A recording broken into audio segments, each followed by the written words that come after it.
पराभव झाला नाही या ममता बॅनर्जींच्या मताशी सहमत असल्याचं संजय राऊत म्हणाले।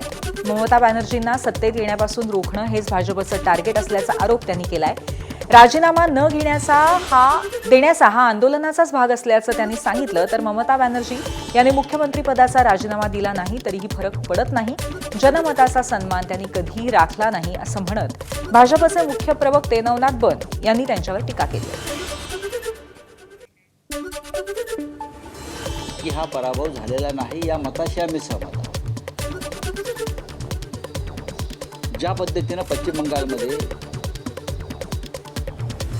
मोदी आणि अमित शहा यांनी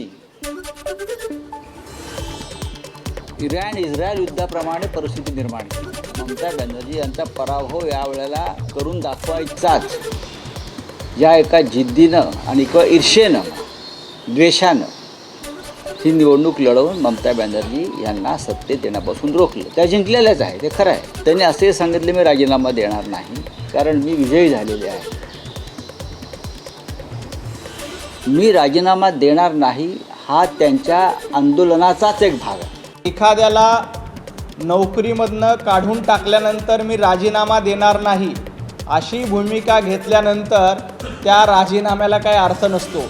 तुम्हाला जनतेनं घरी बसवलंय, तुम्हाला जनतेनं पश्चिम बंगालमधनं काढून टाकलंय, त्यामुळे तुम्ही राजीनामा दिला काय, नाही दिला का, पराभव स्वीकारला का किंवा नाही स्वीकारला का, यांनी काहीही फरक पडत नाही। जनमतांचा सन्मान राखणं हे ममता दिदींनी कधीही केलं नाही। त्यामुळे ममता बॅनर्जींची ही भूमिका काही नवीन नाही, कारण गुंडगिरी करणं, दादागिरी करणं हे 15 वर्ष ममता दिदींनी पश्चिम बंगालमध्ये केलंय। एबीपी माझा, उघडा डोळे बघा नीट।